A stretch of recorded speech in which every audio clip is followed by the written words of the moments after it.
Bueno, retomamos. Se me cayó el internet. Vamos a continuar. Vale, profe. ¿En dónde habíamos quedado? Estábamos analizando... El ejercicio. Estábamos como en el diagrama.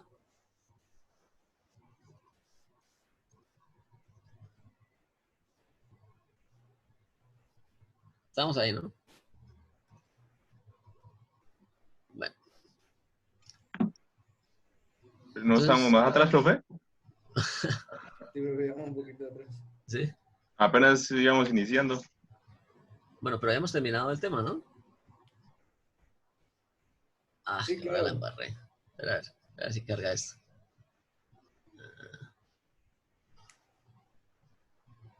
Digamos que la resistencia le suministraba un calor al sistema. Sí, es que no sé por qué en este PDF se me está trabando el programa.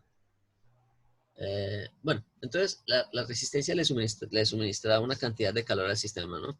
Y esa cantidad de calor me va a producir primero un calentamiento del agua, ¿cierto? De líquido saturado. Entonces, fijémonos aquí. Necesitamos tener primero un proceso desde aquí de 1 hasta un punto aquí, en donde teníamos líquido saturado. De aquí el sistema se empezaba a expandir por efecto de una evaporación, pero manteniendo su presión constante, ¿no? Después iba a llegar acá en el punto 2, donde entraba en contacto con el anillo y empezaba a desarrollar ahora un proceso a volumen constante, ¿no? Entonces, primero aquí, el proceso 1, 2 es a presión constante y el proceso 2, 3 era a volumen constante.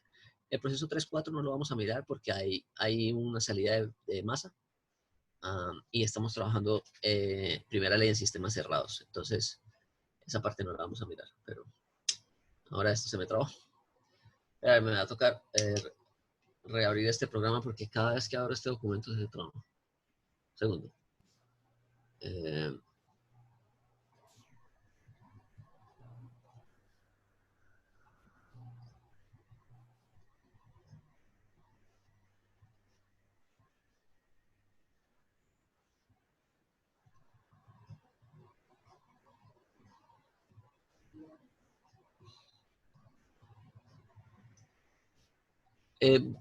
Vayan sacando el ¿qué?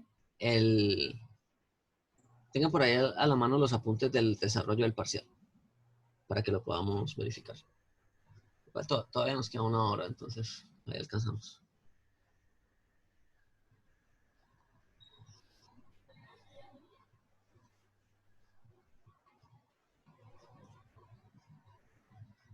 No sé por qué se traba con este grupo. Así yo lo abro así.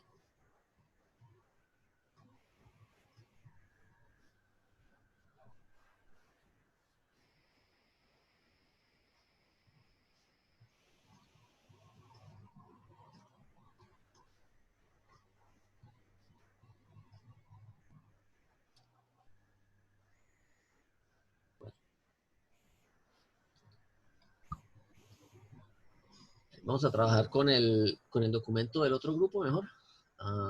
Voy a borrar este que tengo acá porque este está completamente... voy a duplicar este. Y vamos a desarrollar el ejercicio acá en este otro. H1, 2. Okay. Listo. Vamos a ver si ahora sí abre.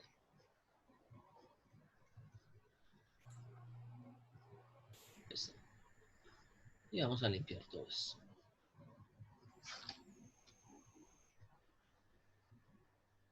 Ya, vamos un segundo.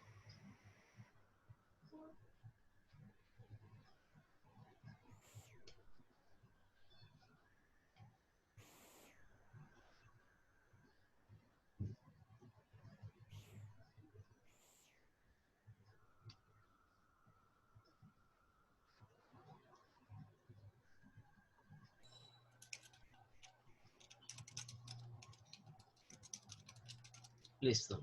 Entonces retomemos aquí. Compartir. compartir. Bueno. Entonces estamos acá, ¿no? Entonces el ejercicio es este que está aquí. En ese ejercicio, ahora otra vez, no. Ahora, listo, ahora sí está cargando. Entonces, el ejercicio era este, ¿no? Lo habíamos resuelto en clase. Teníamos este sistema, a este sistema se le estaba suministrando una cantidad de energía. Y lo que les digo, inicialmente el sistema se iba a calentar. ¿Sí? Lo primero que iba a haber era un calentamiento del agua desde la condición de 25 grados hasta la condición de temperatura de saturación a la presión que se esté trabajando. ¿Sí?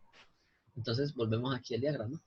Y lo que vamos a hacer es, vamos a mirar cuál de los tres procesos intermediarios consume mayor cantidad de energía.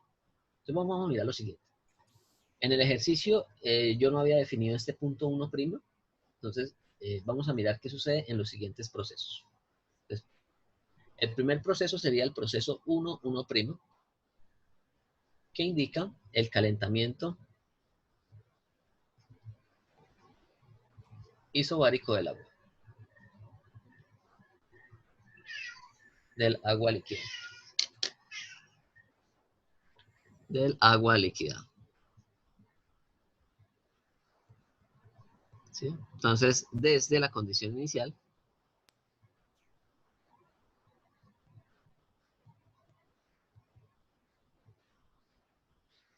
hasta líquido saturado. ¿Listo? Entonces, en este proceso 1', se va a consumir una cantidad de energía en esa resistencia. ¿Listo? El proceso 1'2 es un proceso de expansión isobárica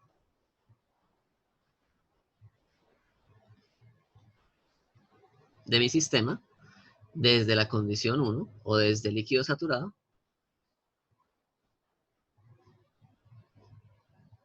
hasta alcanzar los anillos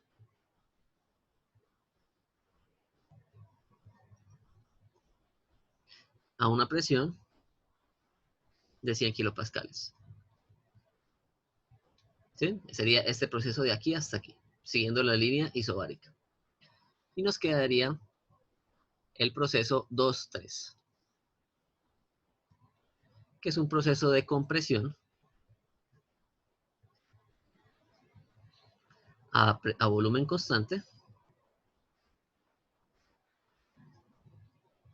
desde una presión desde 100 kilopascales hasta 5 megapascales.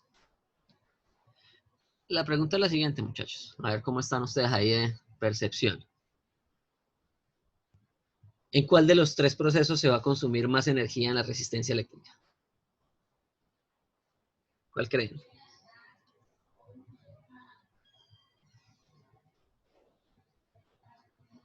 En la expansión, ¿Cuál creen? ¿Cuál de los tres procesos creen que va a consumir más energía? en la expansión isobárica. ¿Expansión isobárica? ¿Alguien da más? Digo que en el proceso isocórico, no, ¿El volumen constante. isocórico? Entonces vamos a asignarle a cada uno de ellos un calor. ¿Sí? Entonces vamos a decir que este va a tener aquí un calor 1', aquí un calor 1', perdón, 1'2, y aquí un calor 2'. Entonces, por ahí escuché que, bueno, el primero ya me dijeron que este de acá, expansión isobárica. Tenemos aquí una compresión isocórica. ¿Cuál otra? ¿Alguien se va por el agua? ¿Calentamiento del agua? Profe, yo digo que el primero, porque ayer dijimos que el agua era muy difícil de calentar, ¿no? Ok, listo. Entonces, sí, efectivamente, calentar agua consume bastante energía. Pero vamos a mirar, ¿no? Entonces, la idea es hacer esos cálculos. Entonces, empecemos aquí por el proceso 1'. Entonces, vamos a colocar acá el proceso 1'. Y vamos a determinar el calor transferido. Entonces, aplicamos primera ley. ¿Sí? Lo primero que tenemos que hacer siempre es aplicar la primera ley. y vamos a mirar cómo se desarrollaría esa primera ley en este caso. Entonces tendríamos que la variación de la energía de mi sistema es igual a un calor que estaría entrando. Entonces,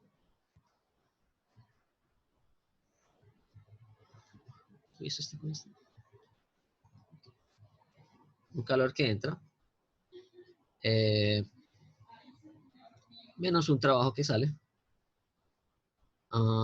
Eso daba igual a delta 1. Ahora lo siguiente, porque estamos desconsiderando que la energía de mi sistema va a ser únicamente dada por la variación de la energía interna, ¿no? Entonces, desconsideramos la energía potencial y cinética y tendríamos entonces que esto es igual a delta U. Perdón, delta U mayúscula. ¿Listo?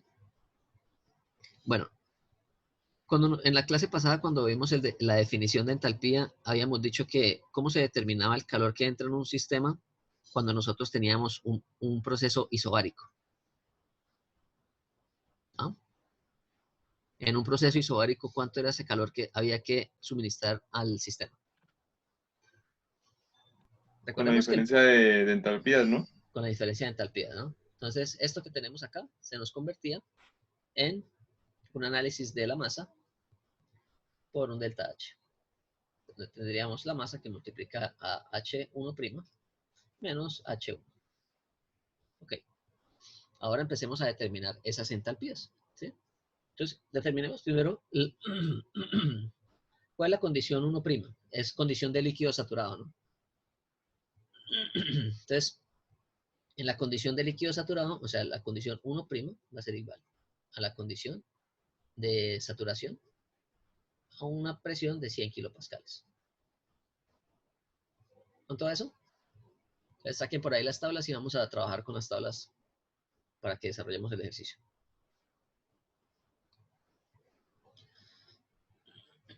Y que practiquemos, ¿no? La idea es que practiquemos aquí entonces, tabla A4, creo. Profe, pero A4 o A5. antes de eso la sustancia no se encontraba en líquido comprimido. Sí, pero él llega hasta la condición 1', que es de líquido saturado, ¿no? Ya, 1', sí, ya listo. ¿Sí?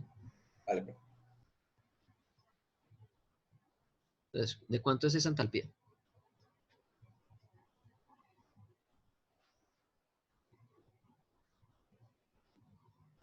Estoy abriendo las tablas.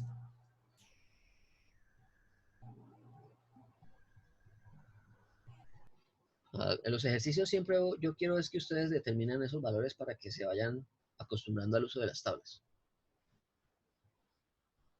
Yo tengo aquí los valores, pero pues la idea es que ustedes hagan el ejercicio.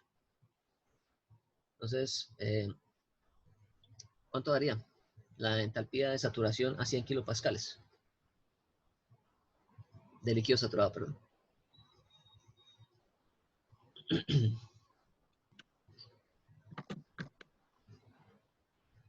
417.51.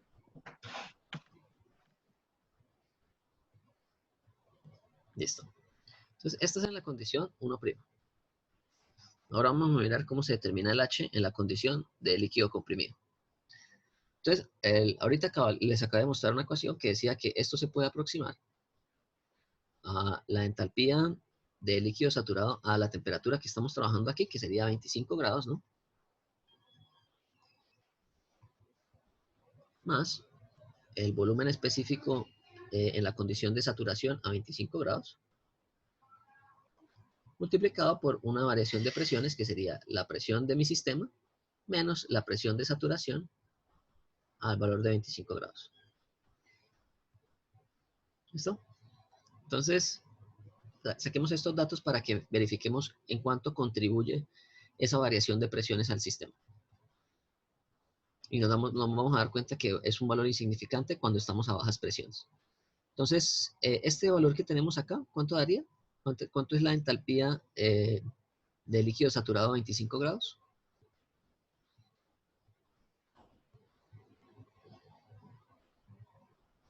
Entonces, vamos a colocar esto aquí.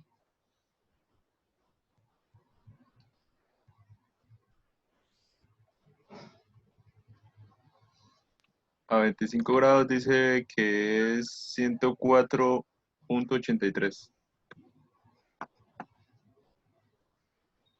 Entonces, esto es lo que tenemos nosotros. Esto es lo que necesitamos determinar a 25 grados y 100 kilopascales, que es mi condición inicial, que es en la condición de líquido comprimido. ¿Cuánto? ¿104 qué? 104.83. 8 kilojulios por kilogramo. Listo. Más, ¿cuál es el volumen específico de líquido saturado a 25 grados? 0,001. 003. 003. Sí, Listo. sí, señor. Metros cúbicos por kilogramo. Y aquí la variación de presiones. ¿Cuál es la presión de mi sistema? 100, ¿no? ¿Y cuál es la presión de saturación a 25 grados?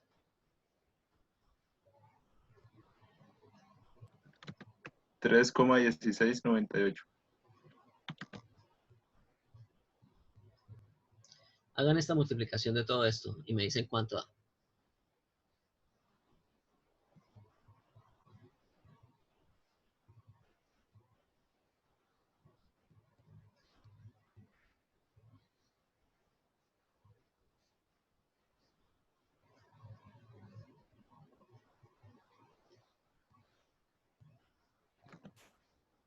$104.8971. No, pero solamente de este pedazo. Ok.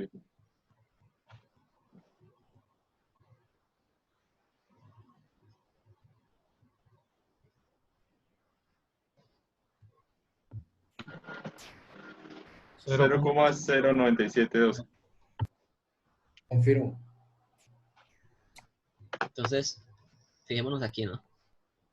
Para valores de presiones bajas, o sea, entonces hay que empezar a mirar qué sería bajo, ¿no? Entonces, ahora yo borré, no me acuerdo, 0,9712, ¿así? Sí.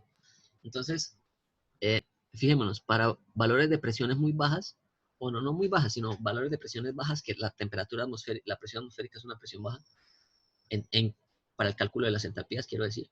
Entonces, es esto un valor que contribuye en casi nada al valor de la entalpía, ¿sí? O sea, ni siquiera es el 1%, ¿sí? El 1% sería 1. Entonces, esto está contribuyendo como el 0, casi el 0,0 algo, un 0,08 tal vez, por ciento.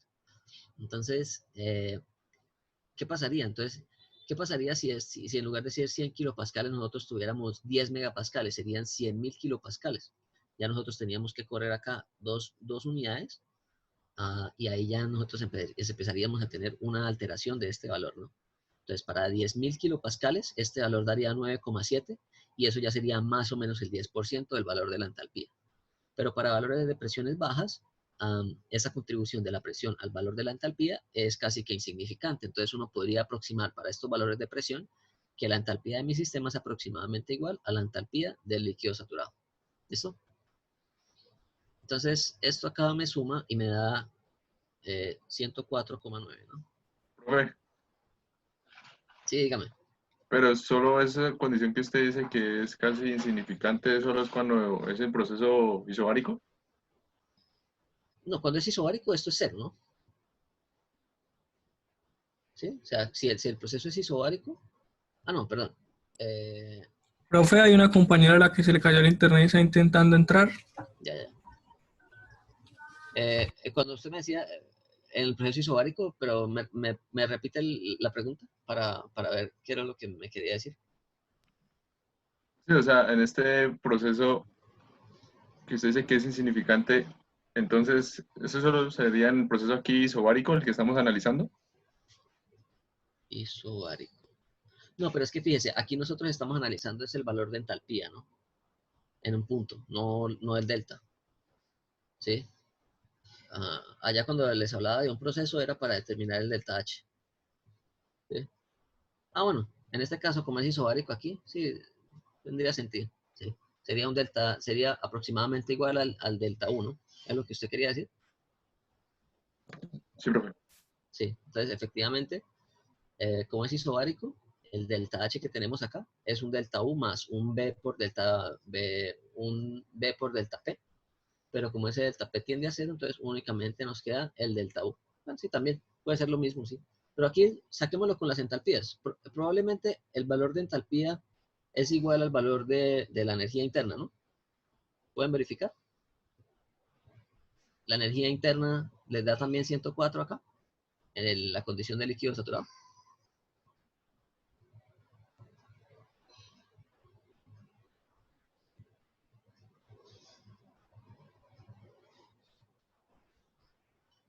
Entonces busquen a 25 grados cuánto le da la energía interna, a ver si da un valor parecido a este. Creo que sí da. Entonces, sí, lo que usted dice es verdad. Este delta H, como lo vimos ahorita, como estamos trabajando con un líquido, se puede decir que sería M delta U más B delta P. Pero como es un proceso a volumen, a presión constante, esto es cero. Y me queda únicamente que es M por delta U. Entonces, eso quiere decir que delta U debe ser casi que igual a delta H. ¿Me pueden verificar ese dato? El H le da 417,5 en la condición de líquido saturado. Pero la energía interna, o un valor muy aproximado. 104,83 la energía interna. 400, 104. Eso a 25, ¿no? Y a 100 kilopascales en la saturación.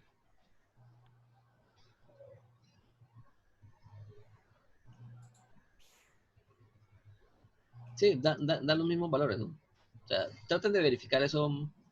417.4. Ahí está, 417,4 y la entalpía 417,5. ¿Sí? Son valores muy aproximados.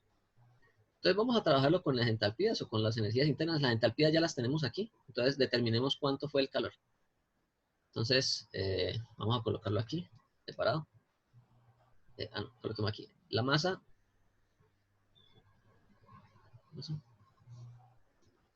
Ok. La masa 9,97, que era la que nos había dado en el ejercicio. ¿Sí? Que multiplica el delta H. Entonces sería H en la condición 2, 417,5 menos 104,8. ¿Cuánto hace calor en el proceso 1'?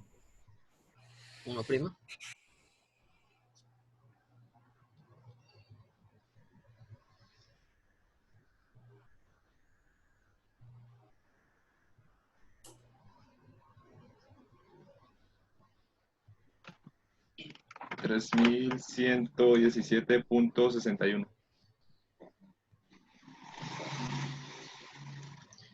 Entonces fijémonos que aquí esto es kilogramos. ¿Cuáles serían las unidades de este valor? Son unidades de energía, ¿no? Recordemos que aquí tenemos esto en kilogramos y esto estaría en kilojulios por kilogramo.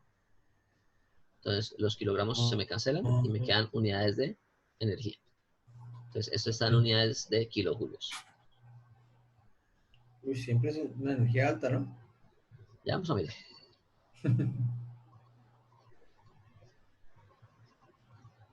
Entonces, más o menos, esta es la energía que usted se va a demorar mientras se calienta el agua para el sancocho. ¿Sí? Si usted va a hacer un sancocho para toda la familia, utiliza una olla grande, le mete unas 10 litros de agua, que es más o menos los 10 kilos que tenemos ahí. ¿Sí? Y la energía que usted va a consumir para hacer ese calentamiento desde la temperatura ambiente de 25 grados hasta que empieza a hervir es esta cantidad. ¿Listo? Entonces, nuevamente, eso lo podría determinar de manera experimental. Si van allá y miden temperaturas y toda la cosa. Bueno, pasemos al siguiente, ¿no? Vamos a mirar qué sucede en el proceso de expansión. Entonces, este es el proceso 1,1. Ahora vamos a mirar el 1'2.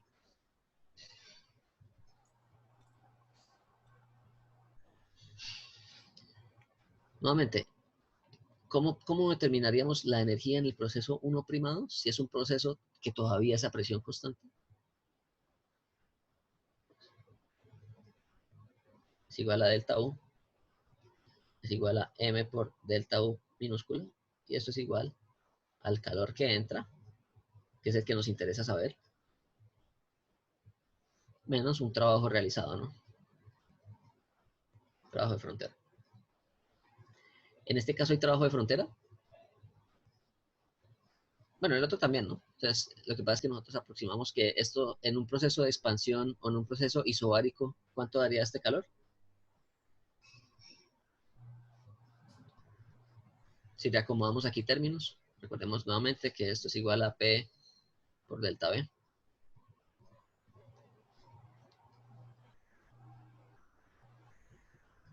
¿Cuánto queda este calor en un proceso isobárico de expansión o de compresión?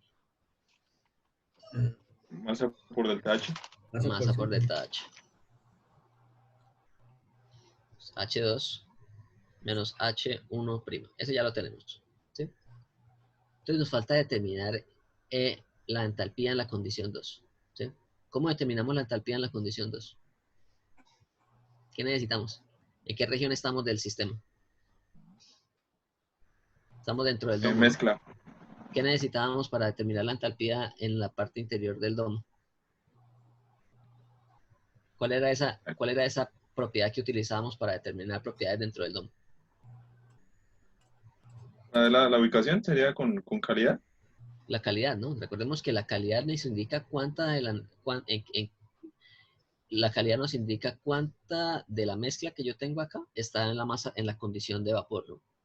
Entonces, masa de vapor sobre masa de mezcla. Entonces, la entalpía que nosotros vamos a determinar, la determinamos haciendo la multiplicación. Entonces, H2, que estaría a 100 kilopascales, y una calidad de ¿cuánto? ¿Cuánto era la calidad en el estado 2? Era como 0,06 algo.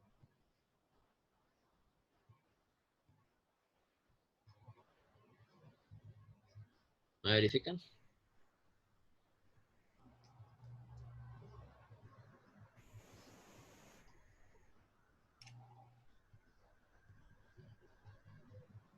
Es que no me acuerdo, sí creo que era 00694 o 95.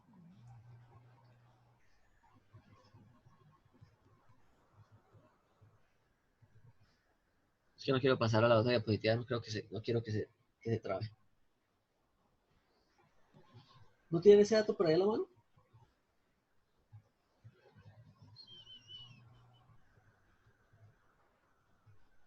Bueno, verifíqueme el valor de la calidad. Eso va a ser igual a qué? A la condición de saturación, ¿sí? Entonces, la entalpía saturada a 100 kilopascales, más la calidad en la condición 2, que multiplica a la diferencia de entalpías entre la condición de vapor menos la condición de líquido, que sería HFG, a 100 kilopascales. ¿Listo?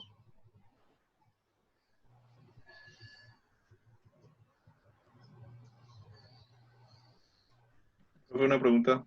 Dígame. Esa fórmula que se utiliza, la relación de temperatura y presión, ¿se puede utilizar en cualquier proceso? ¿Cuál es la temperatura y presión? Esa, la relación de temperatura y presión de entalpías, ahí donde está la que se acaba de escribir. ¿Temperatura y presión? Sí. No, pero aquí no estoy relacionando temperatura. ¿Por qué temperatura y presión?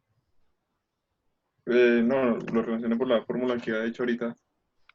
O sea, ¿se acuerdan de la ecuación de la calidad? Que lo que pasa es que nosotros la calidad la habíamos sacado a partir de un análisis de los volúmenes, ¿no?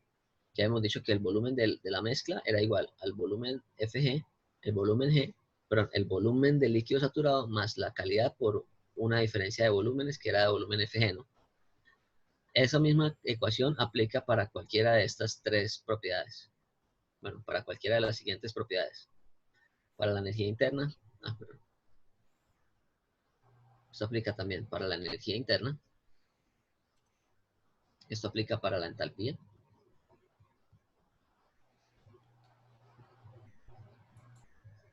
Y aplica para la entropía. Cualquiera de estas propiedades se determina de esta forma.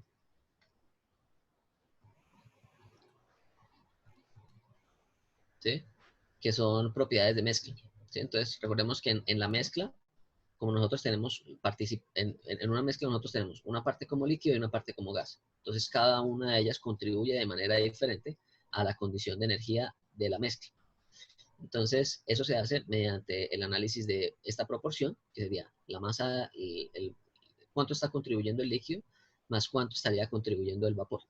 El vapor se determina por la calidad que yo tengo, ¿sí? Entonces, esta es la fórmula con la cual se determinan esas propiedades. En este caso, vamos a utilizarla para determinar la entalpía, porque nosotros necesitamos sacar la entalpía en 2, ¿sí? Entonces, aquí sería la entalpía en 2, que está a 100 kilopascales, y un valor de calidad de esto es igual a la entalpía en 2 de la condición del vapor, del líquido saturado, más la calidad que multiplica la diferencia de las entalpías entre el vapor y el líquido, ¿sí? Recordemos que este HFG sería Hg a 100 kilopascales menos Hf a 100 kilopascales, ¿sí? Y esto es lo que se denomina como HF, ¿sí? ¿Sí, sí quedó? Listo, profe, sí, señor. Ok. Entonces, esto está como lento. Bueno, entonces,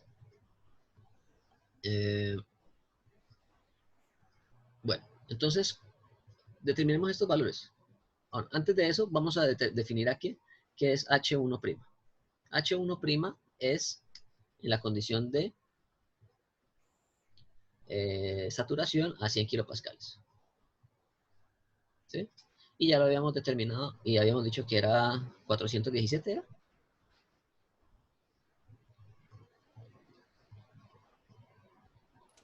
Sí, profe. Listo. Pero entonces, fijémonos en algo. Si nosotros desarrollamos esta ecuación con estos términos que tenemos aquí, nos va a quedar lo siguiente. Esto va a ser igual a la masa.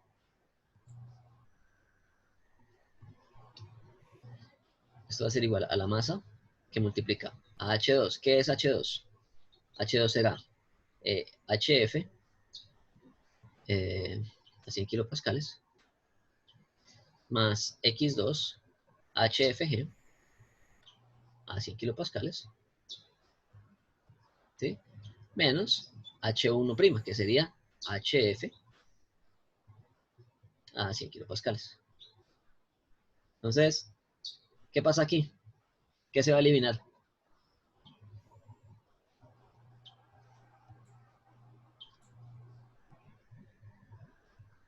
HF.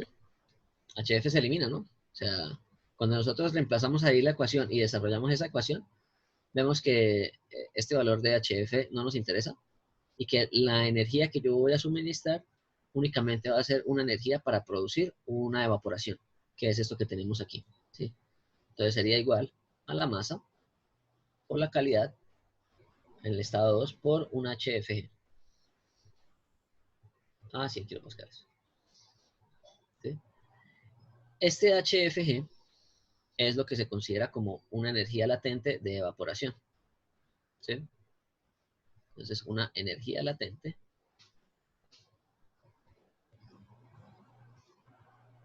de evaporación o de condensación, dependiendo de cuál sea el sentido en el que ocurra el proceso. En este caso es de evaporación porque estamos evaporando. Ahora, ¿qué tanta masa estamos evaporando en ese proceso? Pues la que nos diga la calidad. ¿Listo? Entonces, ¿cuánto da HFG en las tablas?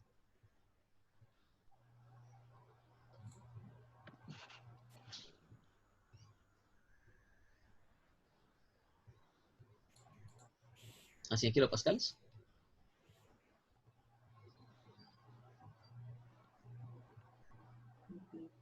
Mm, 2257.5.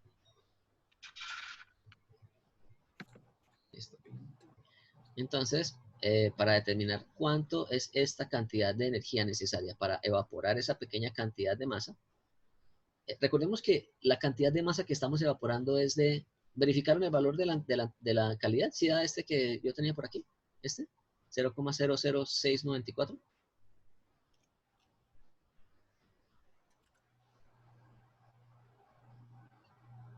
¿O no lo encontraron?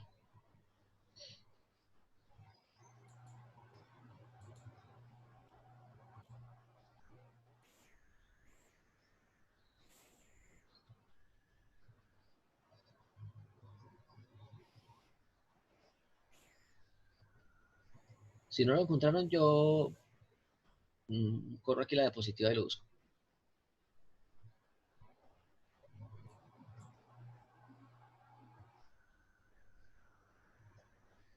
¿No? Bueno. A ver. Que tengo un internet lentísimo. Bueno, Ya entonces lo estoy miremos a ver. haciendo, pero Entonces, en el estado 2, un ejercicio cuando lo hemos resuelto.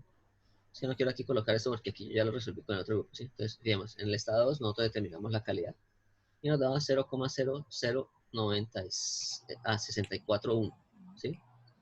Entonces, estaba acá un poco errado, no era 69.4, sino 64.1, ¿sí? Entonces, eso quiere decir que en términos de porcentaje sería un 0,64% de la masa se está evaporando, lo cual es una pequeñísima proporción de masa la que se estaría evaporando, ¿no? Entonces, ¿qué esperamos de este valor? Entonces, cuando reemplazamos, sería 9,997 multiplicado por esa pequeña cantidad de masa que se evaporó, multiplicado por la entalpía latente de evaporación. Entonces sería 2257.4, 57.5. Este está en kilojulios por kilogramo. Aquí tenemos kilogramo y este es adimensional. ¿Cuánto daría entonces el calor en el proceso 1'2? 144.27. 16.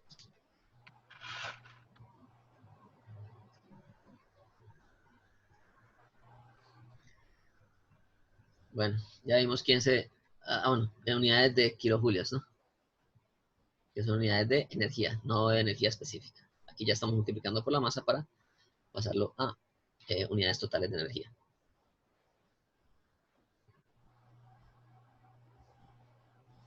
Bueno, ya vemos que alguien se quemó, ¿no? A ver. ¿Qué? A ver, coloquemos aquí los datos para comparar. Entonces, el calentamiento del agua nos dio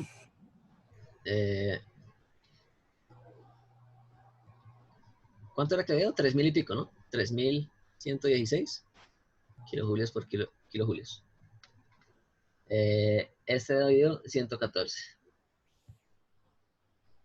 Falta mirar cuántas energía se consume en el proceso de compresión. Corramos nuevamente hacia allá. A ver dónde hemos quedado. Ahora, hagamos lo siguiente. ¿Cuánta energía hubiésemos necesitado para producir la evaporación total de esta cantidad de agua? ¿Qué necesitaríamos decir para que... Entonces, imagínense lo siguiente. Estamos allá haciendo el sancocho, ¿no? que la calidad fuera uno, ¿no? Exacto. Entonces tenemos aquí el sancocho. Bueno, o el agua del sancocho. Y usted la puso allá en la leña. Y usted se fue y se le olvidó el sancocho. Entonces usted empezó a evaporar aquí esto. ¿Sí? ¿Cuánta energía tuvo que proporcionarle acá si usted evaporó toda esta cantidad de masa? Y la comparamos con la cantidad que se necesitó para mover el pistón, esa cantidad de distancia. ¿Cuánto hubiese dado si se evapora todo? Es decir, 9,97 por este valor.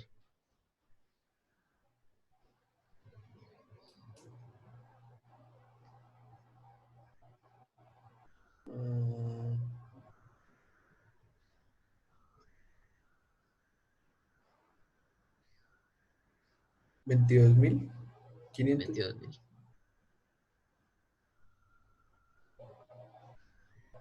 Bastante más grande, ¿no? O sea, comparemos la cantidad de energía que se necesita para evaporar el agua con la cantidad de energía que se necesita para calentar esa misma cantidad de agua. ¿Sí? Fijémonos, el calentamiento del agua consumió, ¿dónde está? Es 3.000, ¿no? 3.000 y pico, ¿no? Aquí Sí. estamos. 3.100. Para evaporar esa cantidad de agua se requirió 22.500, ¿sí? muchísimo más cantidad de energía. Entonces, esto también es para que lo tengan en cuenta y se den cuenta que los procesos de evaporación son muy demandantes energéticamente, ¿sí? Entonces, por ejemplo, supongamos que usted tiene aquí agua de mar y usted quiere desalinificar esa agua de mar mediante un proceso de destilación. Usted tiene que mirar si es viable eso energéticamente, porque la cantidad de energía que usted tiene que suministrar para evaporar esta cantidad de agua y después pasarla por un condensador, ¿sí? Y aquí colocar la cantidad de agua que le sobra, ya purificada, ya desalinificada, perdón, requiere muchísima energía, ¿no? Entonces, por eso es que los procesos de desalinificación generalmente se hacen con una técnica que se llama de osmosis inversa, en lugar de hacerla por destilación, porque los procesos de destilación requieren mucha energía, ¿sí?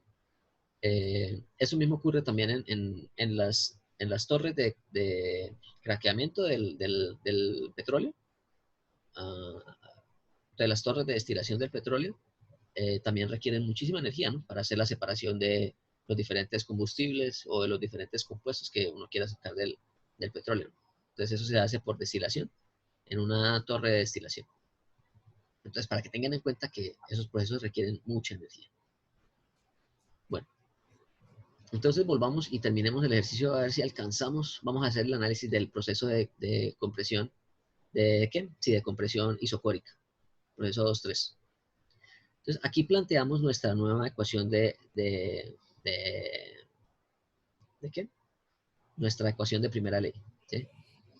Entonces, en este caso nosotros podemos aplicar que eso es igual a la diferencia de las entalpías, No. que es lo que veníamos haciendo. ¿Por qué? Porque ya no es un proceso isobárico. Exactamente, ya no es un proceso isobárico, entonces nosotros tenemos que plantear nuevamente nuestra ecuación de primera ley y vamos a mirar cómo nos queda. ¿Hay trabajo en ese proceso? Sí. ¿Sí? En el proceso de compresión isocórica hay trabajo de frontera. Porque ya empieza a moverse el pistón, ¿no? No, no, no. Fíjese. El Está quieto el proceso, pistón. el proceso de calentamiento del agua es este de aquí a aquí, ¿no? Entonces solamente calenté el agua, es decir, si colocamos aquí el pistón aquí de manera rápida, el proceso 1,1', coloquemos aquí los anillos. Vamos a colocar aquí el anillo, aquí el otro anillo, ¿sí? Y aquí vamos a colocar nuestro pistón. Entonces, el proceso 1 es aquí en la condición inicial, ¿no? El calentamiento del agua desde la condición de 1 a 1' hace que este pistón se desplace una fracción mínima, ¿sí? Va a haber aquí un delta V mínimo, ¿sí? Por lo que es la expansión del fluido es muy pequeña, ¿sí? Ahora, de 1' a 2, yo empiezo a presentar una evaporación. Entonces, eso ocurre a presión constante hasta que el pistón alcanza este punto, ¿sí? Entonces, 2 es cuando recién toca aquí, este punto de acá. Aquí es 1, aquí sería 1' y aquí sería 2. ¿Y cuál es la posición del pistón en la condición 3?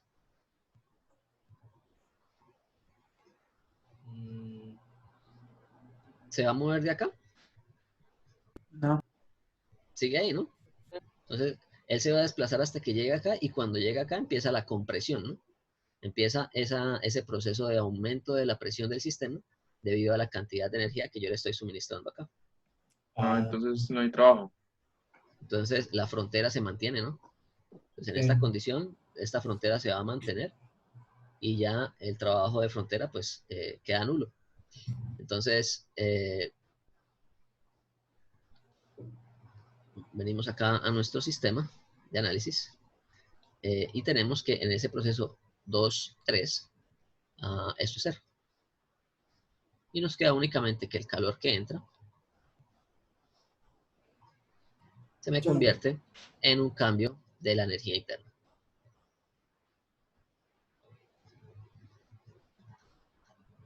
¿Listo? Donde esto sería M por la energía interna en la condición 3 menos M de la condición de la energía interna en la condición 2. ¿Listo? Entonces, la energía interna en la condición 2. Energía interna en la condición 2 va a ser igual. En la condición 2 estábamos a 100 kilopascales y con una calidad de 0,00641.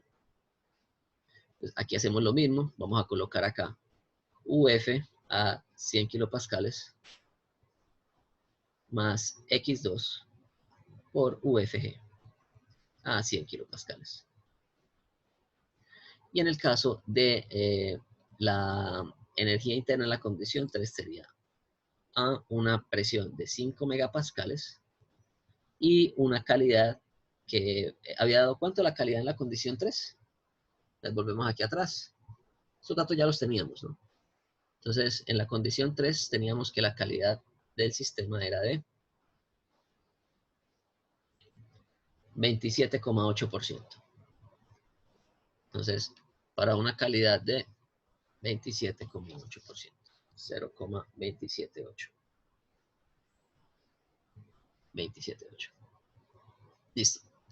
Entonces aquí sería, esta energía interna sería igual a UF a 5 megapascales más X3 por UFG a 5 megapascales. Yo necesito que me den los datos para que los podamos determinar.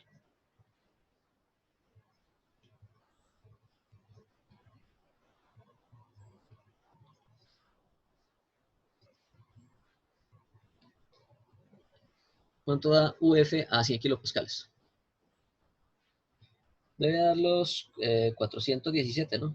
A un valor cercano a 417, que era el de la entalpía. 417.4. Listo. Más 0,00641 por el UFG. ¿Cuánto daba? Ah, lo teníamos ahorita, ¿no? ¿Era 2200 algo? Ah, no, ese era la entalpía. ¿Cuánto era 2088.2. Eso, 2088.2. Listo. Entonces, ¿cuánto daría todo ese cálculo?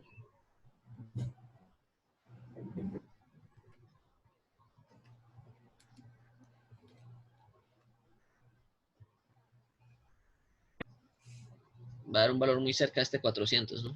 400 algo. Porque la cantidad de masa que se evapora. 430.785. Sí, entonces es un valor muy cercano a este de acá, por lo que fue una muy pequeña cantidad de masa que se evaporó. Entonces, este kilojulios por kilogramo.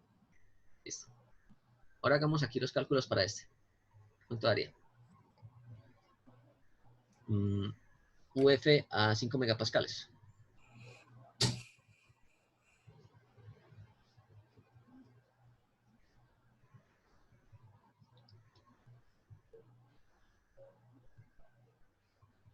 $1148,1 Más la calidad que fue 0,278 por el valor de la variación de la energía interna en el proceso. 1448,9. Ajá. Bueno, Listo. ¿Cuánto da eso? Listo. En este caso da mucho mayor que este 400, ¿no? Da un valor intermedio entre estos dos. Un poco más próximo a 1100.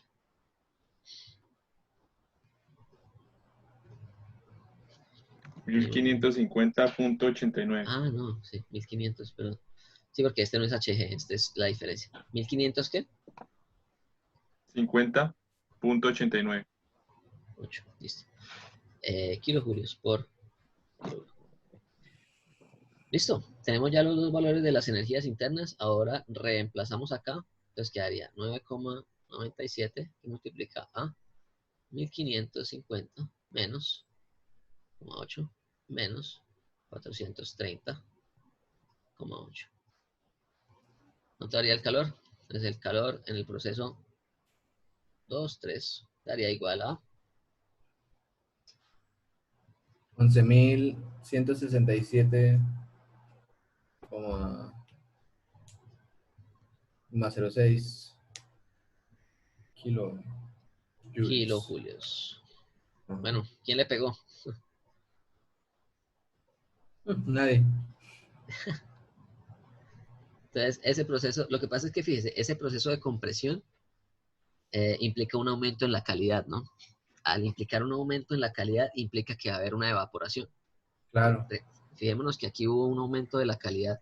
Entonces, eso implicó que hubo un aumento en la tasa de evaporación de esa sustancia. Y lo que les decía, evaporar evaporar ¿qué? Es un proceso que implica mucha energía. Y fuera de eso estamos aumentando la temperatura, ¿no? Porque ahí estamos aumentando la temperatura hasta la temperatura de saturación de 5 megapascales. Entonces, están los dos efectos combinados, ¿no? Un aumento de temperatura y un aumento de la energía perdón, una cantidad de energía asociada a un aumento de la temperatura y una cantidad de energía asociada a un aumento de la evaporación de, de una cantidad de agua. Entonces, vamos a calcular aquí más o menos cuánto fue el porcentaje de la energía total que se gastó en cada proceso. Entonces, aquí fueron 11.167 kilojulios. Entonces, de esto que tenemos aquí, ¿cuánto equivalieron los porcentajes de energía? Entonces, sacamos la suma de esto y dividimos cada término por el valor del total. Bueno, primero que todo, ¿cuánto fue el calor total consumido por esa resistencia? O mejor dicho, no, consumido por la resistencia no. ¿Cuánto fue el calor total suministrado al sistema?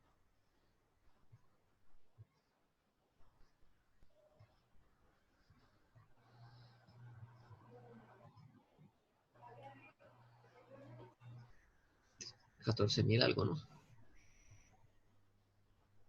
Sí, 14.397. Entonces, fijémonos en algo. En termodinámica nosotros podemos cuantificar estas cantidades de energía que necesitamos transferir a un sistema para producir un cambio de un estado, de su estado, ¿no? Entonces, yo quiero suministrar vapor a tales condiciones. Bueno, ¿cuánta energía necesito? ¿Cuánta energía necesito suministrarle a ese sistema para producir ese cambio de estado? 14 megajulios, ¿sí? Entonces, 14.000 kilojulios. Pero entonces yo necesito saber, por ejemplo, en este caso sería interesante saber, bueno, en qué parte de todo ese proceso yo consumí mayor cantidad de energía. Entonces, ¿cuánta energía se consumió en el proceso de calentamiento del agua? ¿Cuál fue el porcentaje de energía consumido ahí? Ya. Porcentaje de la energía total. O porcentaje del calor total, para que quede. ¿Cómo es que sería Este valor sobre este, multiplicado por 100. Ya.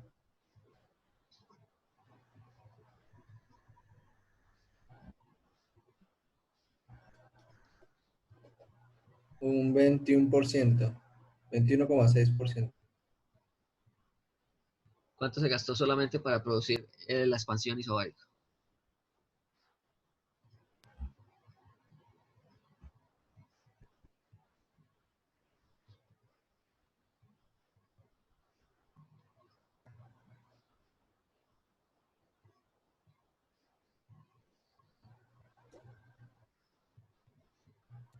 Menos de 1%, ¿no? 0, algo.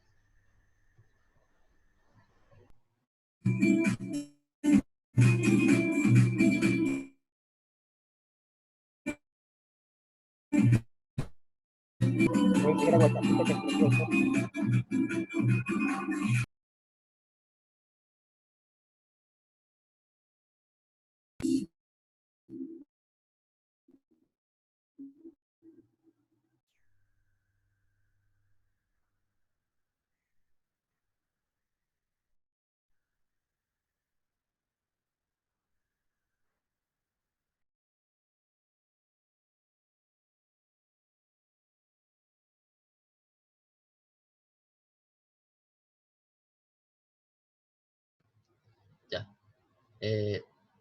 ¿Cuántos son los otros porcentajes, muchachos? ¿Sí los pudieron calcular? Sí, profe. Bueno, el último da 77,56%. El segundo da 0,7918. Listo. Entonces, fíjense que la termodinámica nos permite esto, ¿no? Mediante el análisis de los estados de un sistema, me permite determinar cuánta energía yo necesito para producir el cambio de estado de ese sistema, ¿no? Entonces, en este caso, por ejemplo, si tengo interés en calcular a cuánta energía necesitaría yo gastar, ¿sí? Y recordemos que esto es plata, ¿no? Claro. ¿Sí? Entonces, todo lo que es energía es plata, es billete. Ya sea en forma de consumo de gas natural o sea en consumo de energía eléctrica.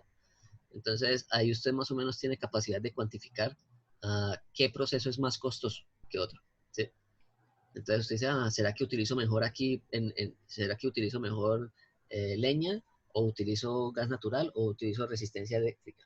¿Cuál de esos tres voy a consumir menor cantidad de energía sabiendo que el total de la energía que necesito que suministrar es este? ¿Sí? Entonces, la termodinámica, lo que le digo, nos cuantifica esta cantidad, pero no nos dice cómo se va a realizar. El cómo se va a realizar hace parte del curso de transferencia de calor. Aquí nos va lo que nos interesa y que es muy importante para el curso de transferencia de calor, es que ustedes sepan cuantificar estas cantidades de energía cuando ocurre una interacción energética entre un sistema y sus alrededores. Entonces, vamos a dejar ahí, muchachos. Quiero que resuelvan este ejercicio que tengo acá para la próxima clase. Porque en la próxima clase vamos a empezar ya con el tema de sistemas de volúmenes de control, sistemas abiertos. Entonces, quiero que lo traten de resolver y si tienen dudas, me pregunten en la próxima clase al inicio para que podamos continuar con el tema, para que no nos atrasemos tanto, ¿no? Entonces, en este caso, es un ejercicio de un gas ideal. O sea, en el que acabamos de hacer era una sustancia que podía presentarse en región de mezcla, ¿no? Aquí estamos trabajando con un gas ideal. Entonces, este gas cumple con la ecuación PV igual a MRT. ¿Listo? Entonces, y nos están diciendo que ese gas sufre un proceso politrópico, es decir, hay un proceso PV a la N igual a un valor constante que me describe la expansión de este cilindro pistón. Entonces, ¿qué es lo que va a pasar? Que aquí se va a realizar la compresión de este sistema y esa compresión se va a dar bajo estas características, ¿sí? Hasta que se llegue desde una condición inicial que tenemos aquí de 100 kilopascales y 10 grados hasta 700 kilopascales y 290 grados. Entonces, ¿qué pasa? Que acá puede haber aquí va a haber una interacción de calor, probablemente va a salir calor de este sistema. Entonces, lo que me está diciendo el ejercicio es, oiga, ¿cuánto fue el calor total que se transfirió acá? ¿Sí? Entonces, traten de resolverlo y me comentan cómo les va. Si tienen alguna duda, me preguntan por Discord y todo eso, pero traten de hacerlo. Y en la próxima clase lo miramos de manera rápida para que empecemos ya con el tema de volúmenes de control. Yo el fin de semana les voy a dejar una lista de ejercicios para que traten de realizarlo. Y dejamos así, muchachos. ¿Listo? Yo les quería mostrar acá un videito de que la próxima semana, el día miércoles, va a ocurrir el lanzamiento de la nueva sonda que va para Marte. ¿Qué día es el parcial? Muchachos, yo les dije que el parcial lo iba a hacer el sábado 1 de agosto, perdón. Entonces, todavía no sé cómo va a ser el parcial. Yo les estaré comentando más adelante. Entonces, muchachos, fíjense en lo siguiente. ¿Tienen ahí un video? Sí. Entonces, resulta que la próxima semana, el día 22 de julio, se va a lanzar una nueva sonda que va para Marte para hacer diferentes estudios en Marte que se llama la sonda Perseverance. Y en esa sonda va el famoso Curiosity, ay, se me olvidó, Curiosity. No, el Curiosity es este.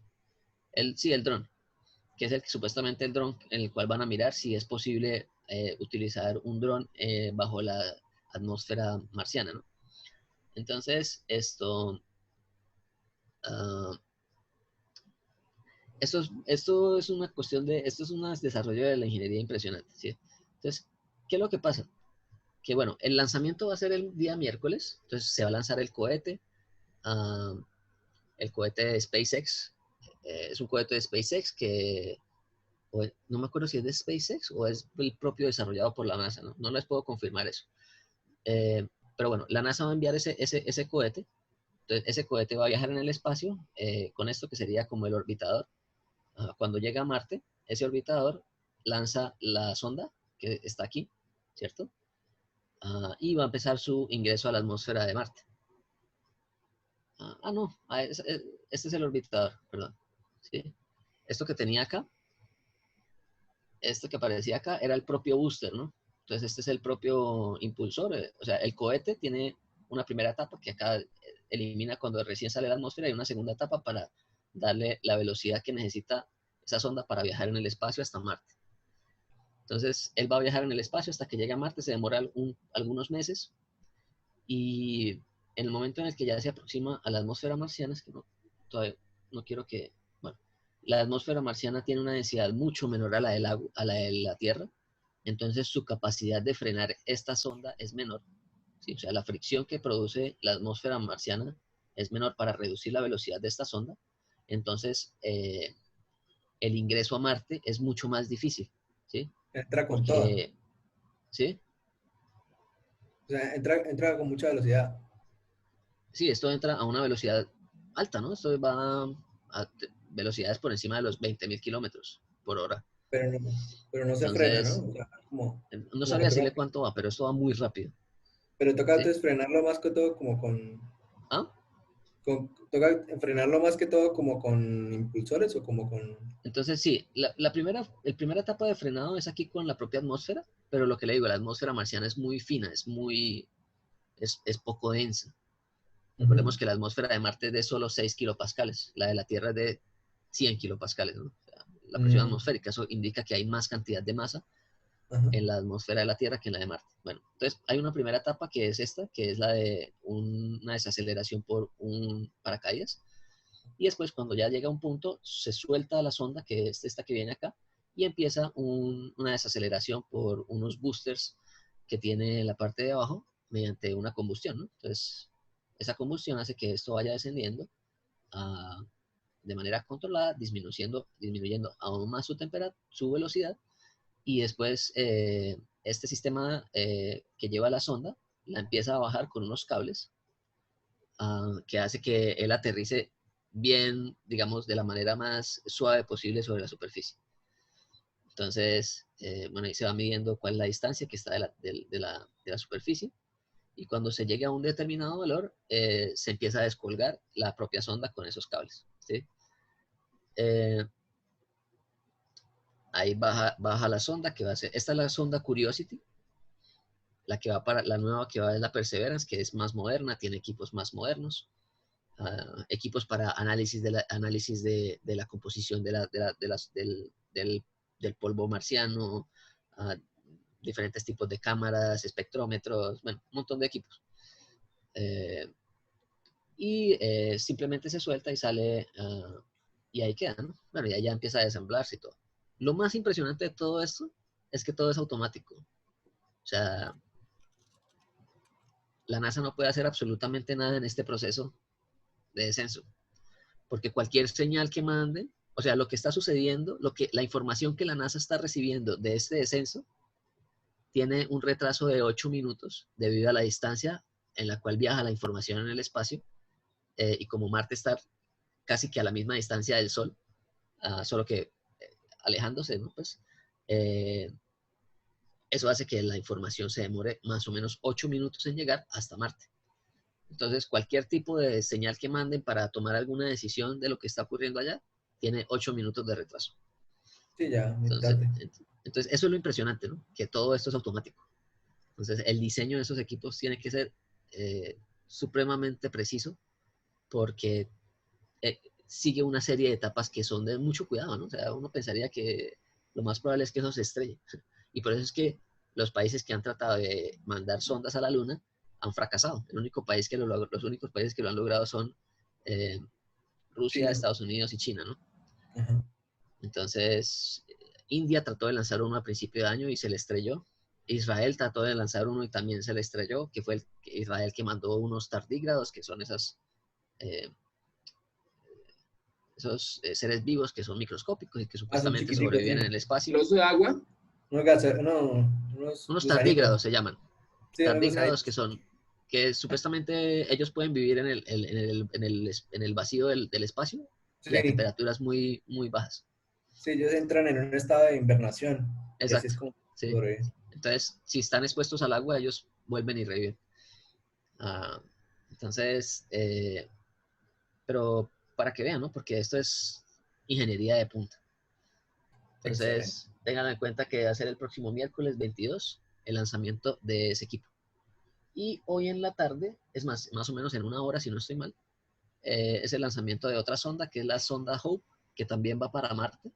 Otra cosa, el envío de sondas a Marte se puede dar solamente una vez al año, que es cuando las órbitas de Marte y de la Tierra están muy próximas. Entonces eso hace que el viaje sea más corto, ¿no?